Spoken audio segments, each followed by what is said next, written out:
Bonsoir à toutes et à tous. Je suis très heureux de pouvoir vous parler ce soir.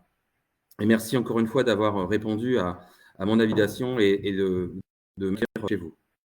Encore une fois, très heureux de pouvoir vous parler parce que le live de ce soir sera important puisqu'on parlera notamment des levées des arrêtés, si tout va bien, de l'ouverture des classes et de la distribution des masques. Petit rappel tout de même, le 11 mai, le virus sera toujours là. Donc, les gestes barrières seront impératifs, même avec un masque, on en parlera tout à l'heure. Avant de commencer, j'aimerais faire un vœu. J'aimerais que certains aient autant de respect et d'indulgence pour les élus, maintenant en première ligne, qu'ils en ont eu pour les soignants. J'associerai à ces vœux les professeurs des écoles et les agents de la collectivité. Pour que les choses se fonctionnent, il y a 3 mots qui me paraissent être importants pour réussir le déconfinement et notre nouvelle vie sociale, c'est le respect, la bienveillance et l'indulgence. Je reprends le schéma de ce qu'on a l'habitude de faire ensemble depuis, je crois que c'est la neuvième fois qu'on se voit. Donc, ce qui a été mis en place la semaine dernière au niveau de la mairie, c'est simple, tout notre temps a été occupé par l'organisation des services de la mairie, de l'ouverture des classes avec les directions d'école, avec l'inspecteur de l'éducation nationale, bien sûr, les directions des écoles, les services de la mairie et les élus référents. Mais pas seulement, ça a été aussi l'organisation des services d'aide sociale avec Christiane Lemoyle qui est encore avec moi ce soir, les réflexions pour la distribution des masques grand public, comment faire pour que chacun puisse avoir un masque. Ça, c'est aussi l'engagement que les élus de l'agglomération avaient pris avec les habitants de l'agglomération. Pour ma part, en plus des animations et de ces réunions, j'ai travaillé avec quelques collègues maires de l'agglomération pour échanger sur les bonnes pratiques de chacun. Il s'agit vraiment, quand je vous dis que la solitude de pouvoir, oui, ça existe lorsqu'il faut prendre des décisions. Et un service et les élus se parlent avec les nouveaux moyens techniques lorsqu'ils fonctionnent. Et je m'excuse encore de samedi dernier où les problèmes techniques nous ont un peu embêtés. En tous les cas, voilà, c'est aussi le quotidien qui est important que vous sachiez. Et puis, comme dit le proverbe, on va plus vite et ensemble, on va plus loin. Concernant l'EHPAD, l'EHPAD, donc des visites, les Skype continuent, hein, bien évidemment. L'animation de l'établissement se poursuit. 2 faits marquants tout de même cette semaine. La première chose, c'est la distribution en fait du muguet à chaque résident offert par la commune. Donc Christiane Lemoyle s'était chargée en fait de livrer en fait les muguets à l'EHPAD de façon à ce que tout le monde puisse avoir son petit brin de muguet à l'EHPAD. Une petite attention, je pense, qui a été appréciée des résidents. Et le 5 mai dernier, une remise en place des repas en salle de restauration le midi et le soir, évidemment avec toutes les préconisations d'usage. Et pour votre information, le room service était toujours de mise nos résidents puisqu'ils avaient le maintien du petit déjeuner et du goûter en chambre. Voilà ce qui s'est passé à l'EHPAD. Maintenant, on va parler des conséquences du déconfinement. Sur ces points-là, au moins, je suis sûr de faire la quasi-unanimité. Le problème, c'est que si notre département reste ouvert et avec les éléments dont je dispose aujourd'hui, vous devriez pouvoir retourner dans le bois de Plédran. Donc, je pense que chacun derrière là, doit être assez content, y compris également dans les jardins familiaux, évidemment en respectant les gestes barrières. Information pour les pêcheurs, même s'ils venaient après 18 heures pêcher sur les temps, sur le point d'eau d'horizon, ils sont autorisés de nouveau à venir officiellement. Évidemment, toujours pareil avec ce respect des gestes barrières. Et pour les jeunes, même si certains en profitent le week-end, je le sais, mais bon, on sait aussi que ça commence à devenir long. Vous pourrez profiter du pump track également, donc à partir de lundi. Préalable, département ouvert, on fait attention, on respecte les gestes barrières et normalement tout devrait bien se passer. Concernant maintenant les ouvertures des bâtiments publics, la mairie sera ouverte dès lundi, mais sur rendez-vous, c'est-à-dire qu'on fonctionnera par rendez-vous. On aura donc 2 bureaux dédiés en fait à la réception de nos rendez-vous au public. L'étage ne sera bloqué, donc ce ne sera pas la peine de passer par la porte extérieure, elle sera fermée. En revanche, il y aura 2 bureaux qui seront désinfectés, bien sûr, sur le passage, mais comprenez que la porte sera donc fermée et elle ne sera ouverte que sur rendez-vous. Il sera le cas également du PEF, qui sera le pôle enfance-famille, qui sera ouvert. Mosaïque aussi sera ouvert selon les protocoles décidés par Mosaïque. Et dans la semaine, certainement également la médiathèque. Je vais commencer par les masques pour vous maintenir un peu sur la partie école. Distribution des masques publics. Comme vous le savez, on va toucher nos dotations en 3 vagues, en 3 livraisons. La première non, d'après le directeur général des services qui est avec moi en thèse, nous devrions les recevoir demain matin. Nous serons donc mobilisés, les élus seront mobilisés pour distribuer en fait les 8 et 9 mai en direct aux 72 ans et plus. Les personnes, tous les élus qui sont en charge d'aller inviter les 12 ans et plus pour le 8 mai auront aussi cette action d'aller remettre de la main à la main ces masques pour les 70 ans et plus, mais également une distribution opérée également pour les personnes vulnérables qui se sont inscrites toutes les à la mairie. Donc, vous voyez, donc on va mobiliser 1250 masques que je vais enfin recevoir de l'agglomération. Je vais les mobiliser pour les plus de 72 ans et les vulnérables inscrites. Ensuite viendra la deuxième dotation, qui est un peu plus importante. Et là, on dit qu'on allait viser les publics de 55 ans, à partir de 55 ans jusqu'à 71 ans. Pourquoi ? Tout simplement parce qu'on peut considérer qu'une bonne partie, une grosse partie de ces gens n'auront pas de masque offert par les entreprises qui allaient travailler, puisque sont en retraite, voilà. À un moment donné, il faut aussi baisser l'âge de façon à avoir suffisamment de monde pour donner ces masques grand public. On va également convier les demandeurs d'emploi. Donc, ce sera attribué à la salle Horizon. Donc, les 15 et 16 mai, entre 10h et 18h. Voilà, entre 10h et 18h, vous pourrez venir donc, tirer vos masques grand public.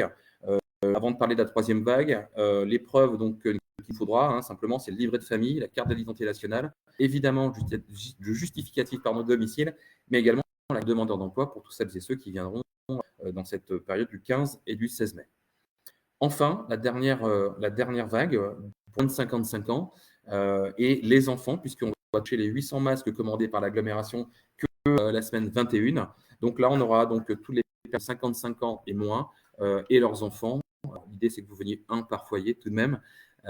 Donc voilà, et les lieux de distribution aura lieu donc avec un système de marche en avant, comme le dit souvent Éric Buron quand il parle de la cantine scolaire. La restauration scolaire. Enfin, pour nos agents, en tant qu'employeur, je vais recevoir une dotation de masques chirurgicaux pour la mairie. Cette dotation ira aux agents, mais aussi aux élus qui seront sur le terrain. Voilà. C'est aussi que nous montrions l'exemple.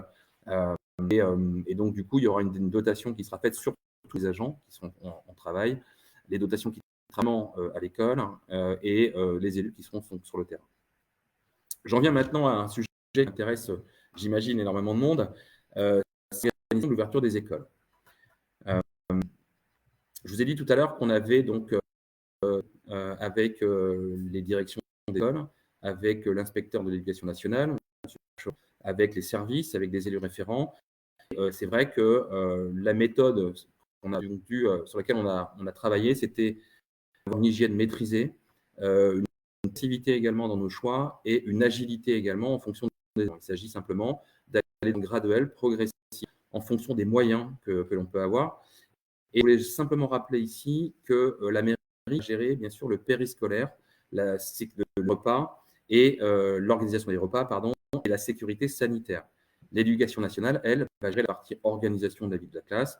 D'ailleurs, vous devriez recevoir par mail ce soir ou demain le protocole de reprise dans chaque école. Chaque école a préparé son protocole de reprise et vous aurez des informations en direct. La mairie va s'occuper, elle, de la partie périscolaire, l'organisation des repas et aussi la sécurité sanitaire. Et je remercie d'ailleurs chacune et chacun qui se sont investis pour la bonne tenue de nos échanges. Nos échanges, c'est aussi trouver une place de consensus qui permette de régler un peu cette vie. Parce que vous allez voir, il y a énormément d'enfants à Plédran qui vont venir nous rejoindre. Alors, ce que je peux vous dire aujourd'hui, c'est que l'ouverture officielle a été décidée le 14 mai, donc le jeudi 14 mai. Tout simplement pourquoi ? Parce que les écoles n'étaient pas prêtes, je pense, à recevoir. Nos services nous demandaient un petit peu de délai supplémentaire pour cette sécurité sanitaire. Donc, on a décidé donc, collectivement, avec l'éducation nationale et la mairie, à ouvrir officiellement l'école le 14 mai. Puis, les écoles ont décidé également de travailler par alternance les lundis et mardis, jeudi et vendredi. Et ça, ce sont les écoles qui viendront vers vous pour vous expliquer pour vos enfants, quels enfants y viendront le lundi, mardi ou le jeudi, vendredi. Chose importante que me demande l'éducation nationale, notamment Percheron. Vous avez le 11 mai à midi pour inscrire vos enfants. Passer ce délai du 11 mai midi, vous ne pourrez plus inscrire vos enfants après. Retenez bien cette date du 11 mai à midi. Au 11 mai à midi, vous ne pourrez pas donc inscrire vos enfants après. Donc ça, il faut bien que vous ayez ça de façon à ce qu'on puisse nous aussi s'organiser derrière. Je voudrais ajouter aussi, parce que j'imagine que les questions arrivent en disant qu'est-ce que je fais de mes enfants quand ils ne sont pas dans l'alternance, etc. Le chef de l'État a aussi précisé une chose.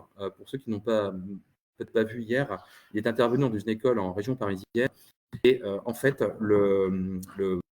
ce qui est dit aussi, c'est que les employeurs fassent des efforts et qu'ils aient pour consigne d'aider aussi, vous aider aussi dans la gestion de vos enfants.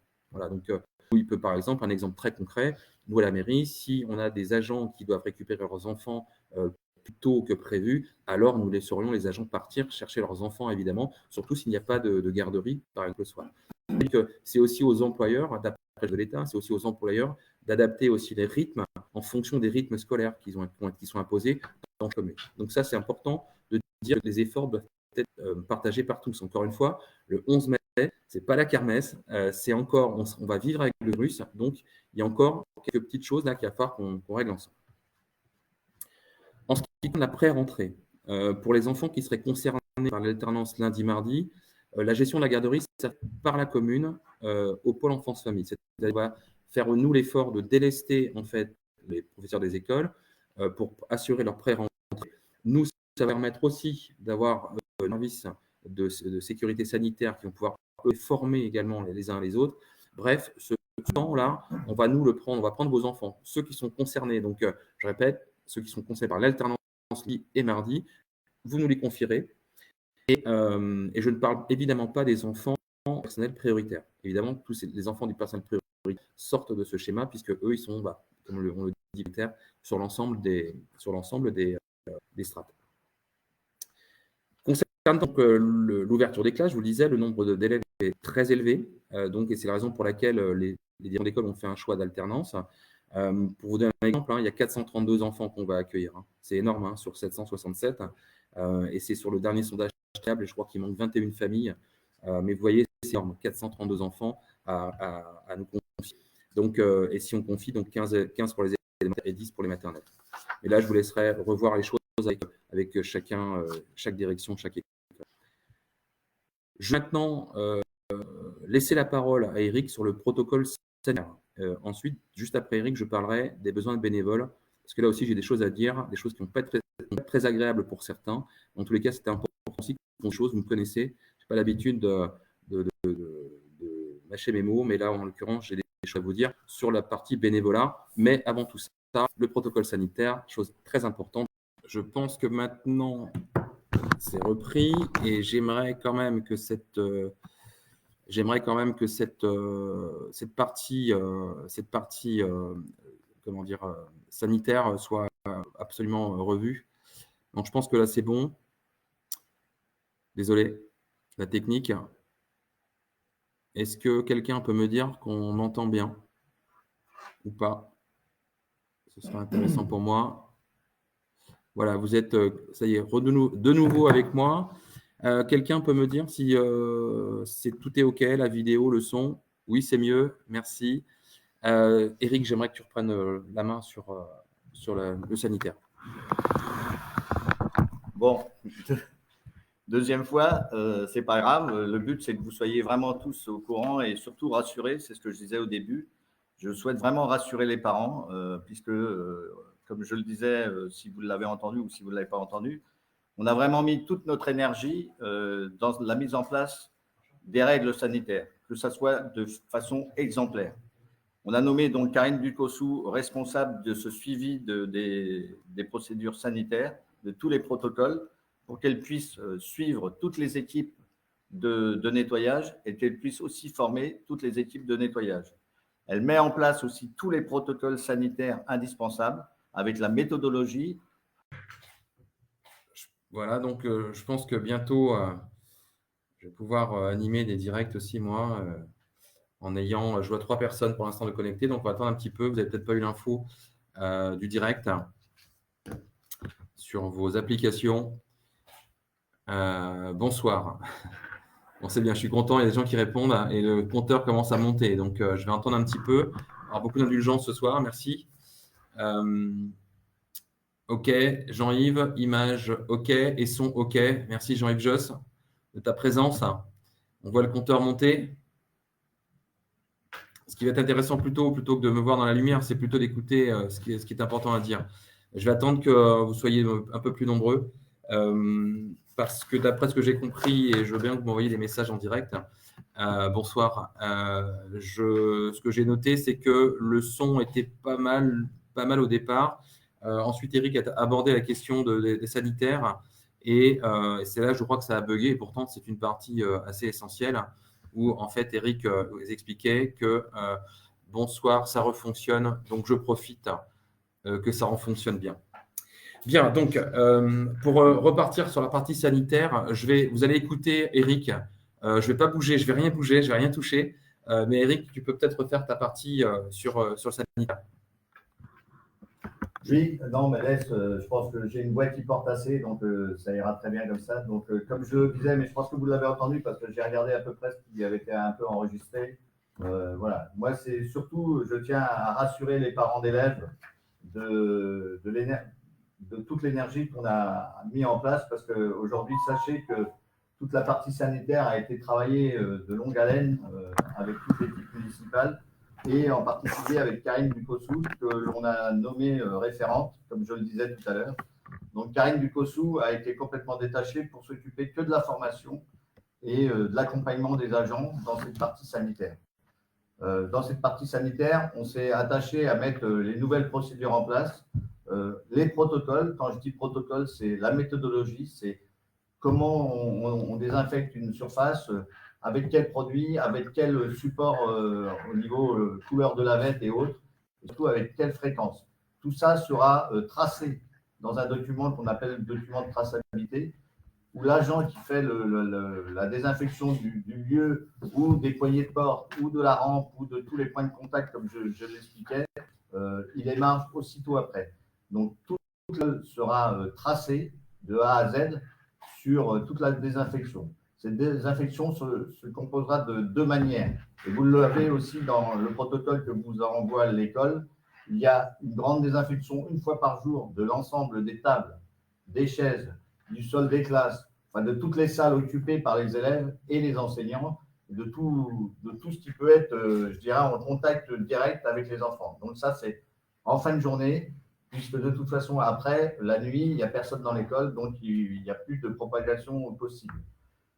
Tout au long de la journée, et 4 fois par jour, il y aura aussi une désinfection de tout ce qui est sanitaire, toilettes, lavabo, robinetterie, tout ce que vont toucher les enfants, ils seront désinfectés 4 fois par jour. Je pense aussi aux rampes d'escalier, à tous les points de contact, les interrupteurs, les poignées de porte, tous les points de contact vraiment, ainsi que même, je dirais, pour les enseignants, tout ce qui est photocopieur ou autre manipulation qui peut être touchée, seront désinfectés 4 fois par jour. Ça, c'est vraiment les règles qui sont imposées par le ministère et c'est les règles que l'on va respecter.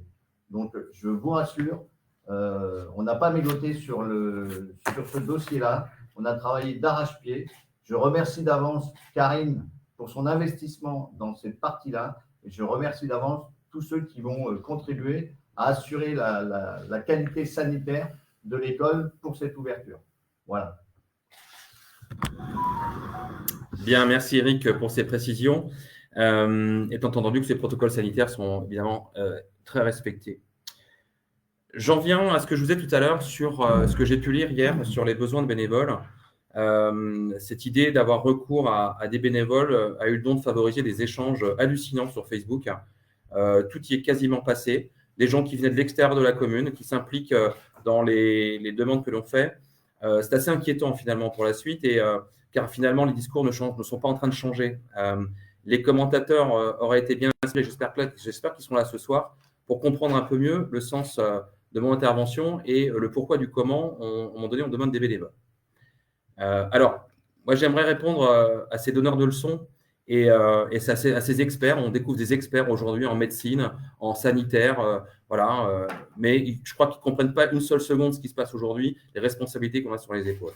Mais je veux surtout répondre aux gens qui ont des commentaires interrogatifs. Et ceux-là, je les entends et je les écoute. Pour assumer ces ouvertures de classe, je vous rappelle, il y a 432 enfants à venir dans nos classes à partir de jeudi prochain. 432 enfants. Avec tout le protocole sanitaire qu'on vient de vous donner, il me faut un nombre d'agents. Un nombre d'agents, tout simplement des agents de la commune, de la collectivité. Il me faut des agents, généralement, on va certainement rappeler aussi peut-être des agents contractuels. Et nous pourrions avoir recours à des bénévoles.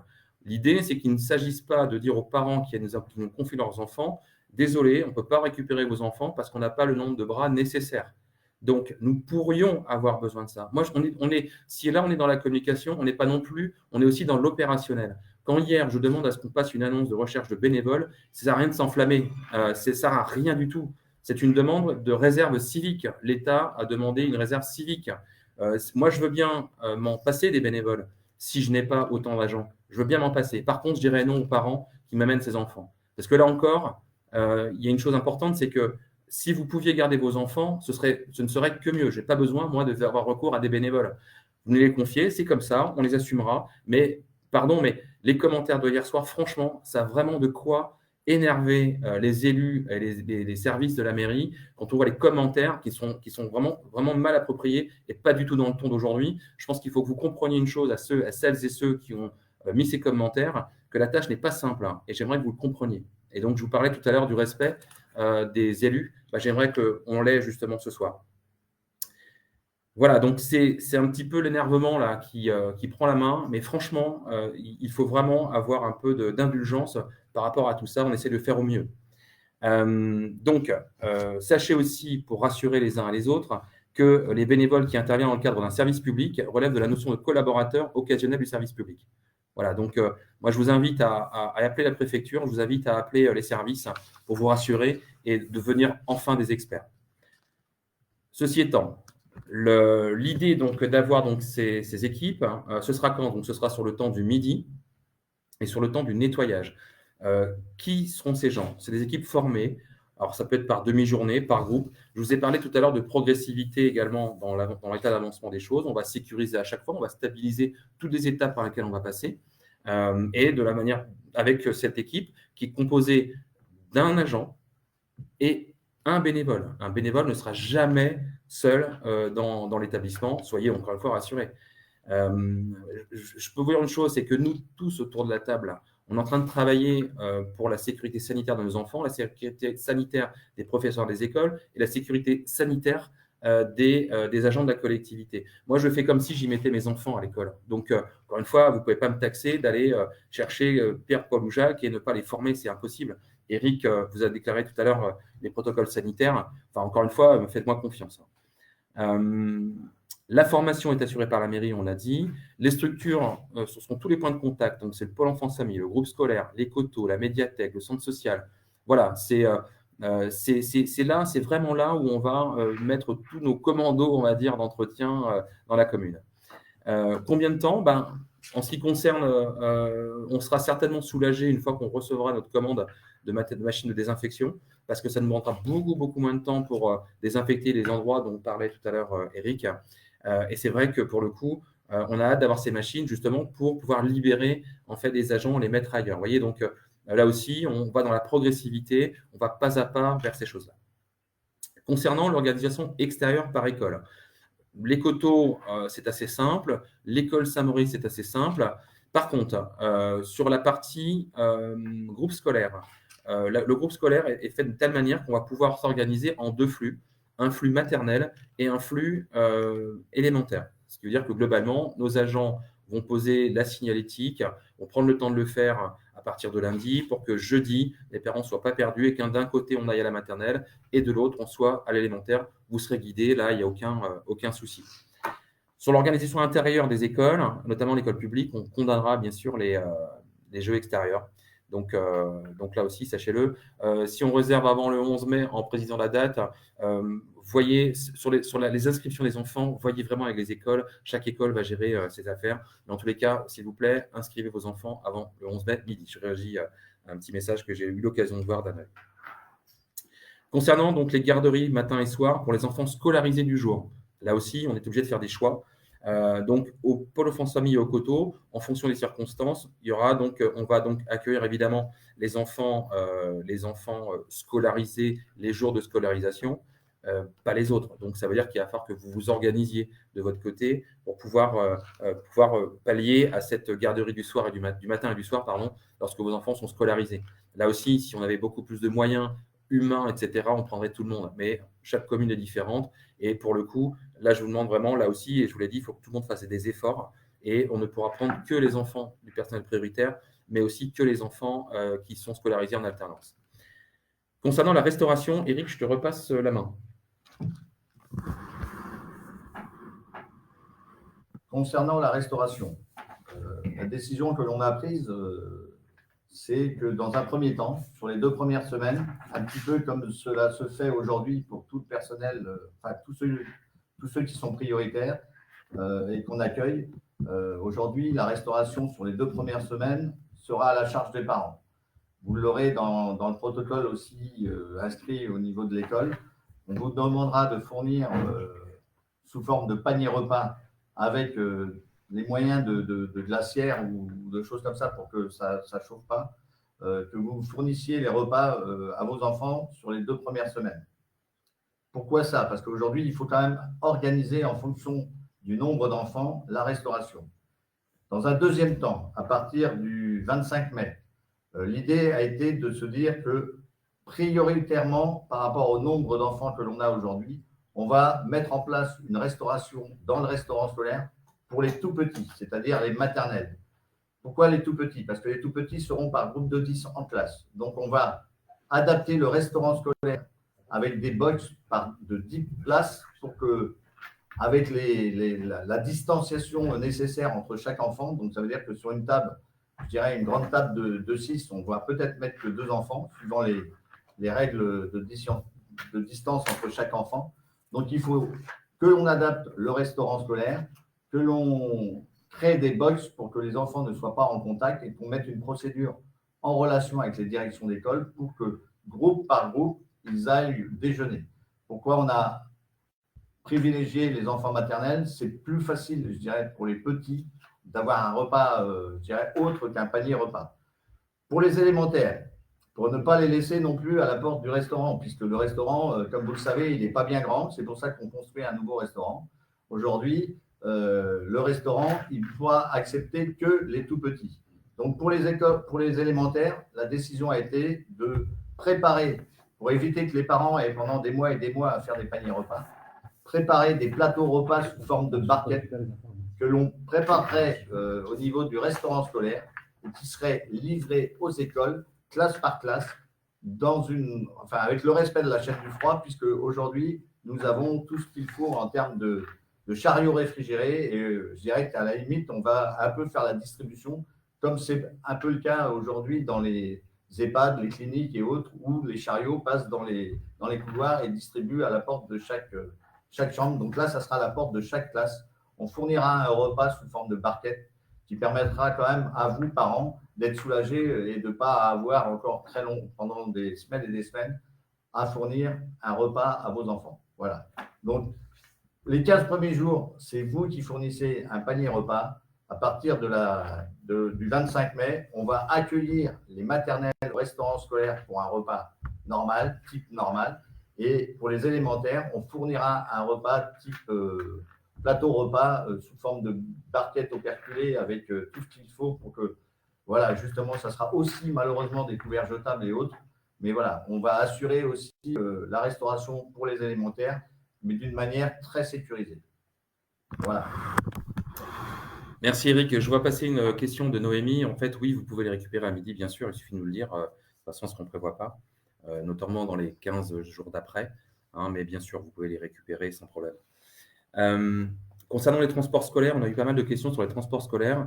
Moi, je vous renverrai en fait à l'adresse sur le site de l'agglomération tube.bzh où on n'a pas beaucoup plus d'informations, notamment sur les transports scolaires. Je pense aussi c'est pour les collégiens, les lycéens. Là, pour le coup, je vous renvoie vraiment à ce site. Nous avons aussi pensé comment dirais-je, aux écoles du CREA et de l'hôpital Quessoy.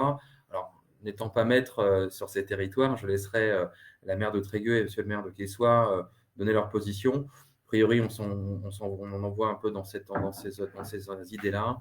Voilà, donc je ne peux pas en dire plus, je ne suis pas maire de Quessoy ni de Trégueux. Voilà, je vois des questions sur les masques, j'espère que c'est bien compris.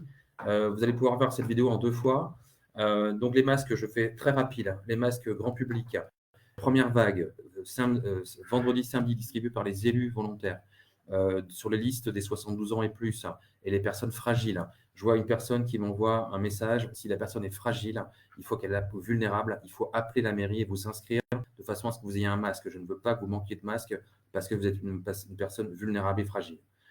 Deuxième vague, plutôt le 15 et 16 mai, pour les 55 ans, les plus de 55 ans et les moins de 72 ans, donc les moins de 55 ans, la troisième vague, semaine 21, et je pense que ce sera plutôt le mercredi 20 mai.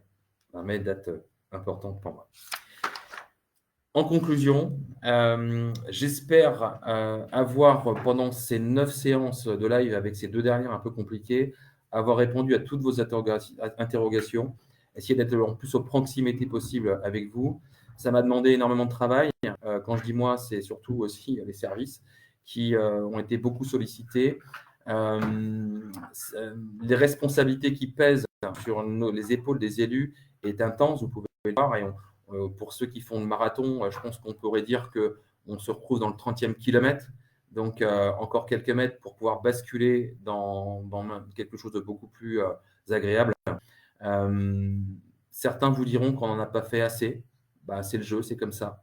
En tous les cas, je remercie une nouvelle fois celles et ceux qui, par leur dévouement, leur esprit de solidarité, leur générosité, leur message d'encouragement, leur compréhension bienveillante aussi, nous ont accompagnés dans cette période de confinement et de conduite des affaires, même si ce n'est pas fini.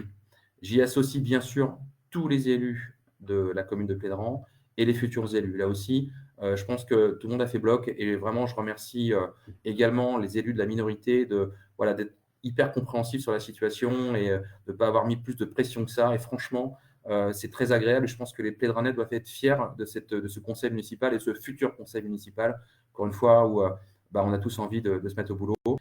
Avant de conclure, je voulais remercier les Cousettes une nouvelle fois qui viennent de faire un don de 1 000 € pour le CCAS grâce à vos dons. Franchement, là aussi, on va arriver à des situations très compliquées à gérer. Et encore une fois, merci aux Cousettes pour toutes les actions qui ont été menées depuis le départ et ce don de 1 000 € donc, pour le CCAS que Christiane prend avec plaisir.